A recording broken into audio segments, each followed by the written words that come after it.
شکریہ.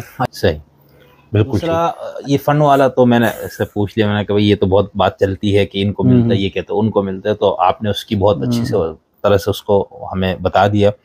اور یہ بھی کہ بھئی شدت میں جو الزام ہے آپ لوگوں پہ سلفیوں پہ، اس کے باوجود ہم دیکھیں تو عملی طور پر یہ جو مار داڑ میں تو یہ آج تک میرے خیال سے ہم نے تو نہیں سنا کہ وہابی یا سلفیوں کی کوئی تنظیم ہے.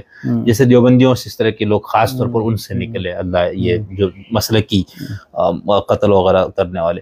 لیکن جب ہم عالمی سطح پہ دیکھتے ہیں نا، میں نے پہلے یہ ضمن آیا تھا، اب میں اس پہ دوبارہ آپ سے، میں نے داعش کی کتابیں پڑھی عربی میں، اس میں صرف 2 بندے مستقل حوالے ان کے آتے ہیں، شیخ الاسلام ابن تیمیہ، شیخ الاسلام محمد بن عبد الوہاب. ٹھیک ہے. القاعدہ کی کتابوں میں یہی 2 بزرگ ہے، اور یہی 2 بزرگ جو ہے، میں یہ نہیں کہ آپ ان کی تقلید میں ہے یا تقلید کرتے نہیں، لیکن آپ لوگوں کے فکری پیراڈائم میں ہمیں ان کا نام نظر آتا ہے، کتابیں مدرسوں میں پڑھائی جاتی باقاعدہ.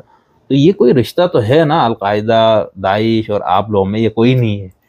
دیکھیں، میں سمجھتا ہوں کہ یہ جتنی بھی انتہا پسندی اور دہشت گردی ہوئی ہے نا، اس کے جو فکری اگر آپ گہرائی میں جائیں گے نا، تو اس کے پیچھے آپ کو الاخوان اور جماعت اسلامی کی فکر ملے گی. اچھا.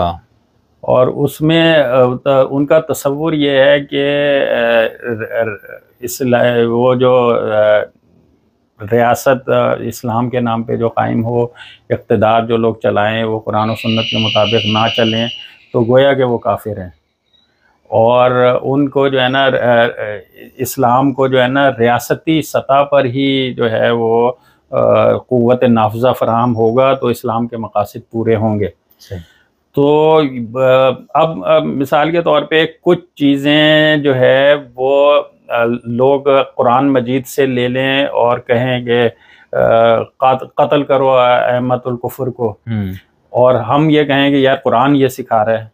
اسی طرح ابن تیمیہ کی اگر کوئی حوالہ دے دیتے ہیں یا محمد بن عبد الوہاب نجدی کا کوئی حوالہ دے دیتے ہیں، تو ہم یہ تو نہیں کہہ سکتے کہ بھئی وہ ان کا جو ہے نا اس میں قصور ابن تیمیہ کی فکر کا ہے، یا وہ اس کو انہوں نے اپنے انداز میں سمجھا اور اپنے انداز میں بیان کر لیا. یہ تو قرآن مجید سے دلائل دے رہے ہیں، یہ تو نبی کریم صلی اللہ علیہ وسلم کی زندگی سے دلائل دے رہے ہیں. تو لیکن دیکھیں، غلطی جو ہو رہی ہے وہ یہ کہ انہوں نے قرآن مجید کو عقل کے پیمانے پر پرکھنے اور سمجھنے کی کوشش کی، جبکہ سیرت کو سمجھے بغیر قرآن مجید کو کا فہم حاصل نہیں کیا جا سکتا نا.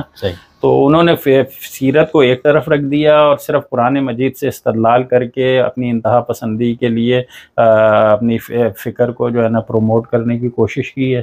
تو اس میں کسی کا قصور نہیں ہے، قصور انہی کا ہے. انہوں نے اپنے خیالات، مقاصد پہلے طے کیے گئے ہیں اور فکر اس کے مطابق تیار کر لی گئی ہے، اور ظاہر ہے پھر اس کے پیچھے کون ہوگا یہ ہم ٹھیک. بہت سارے عقدے جو ہے نا آخرت میں ہی کھلنے ہیں انشاءاللہ. وہ تو تبل السرائر، یہ اپنا تبل السرائر.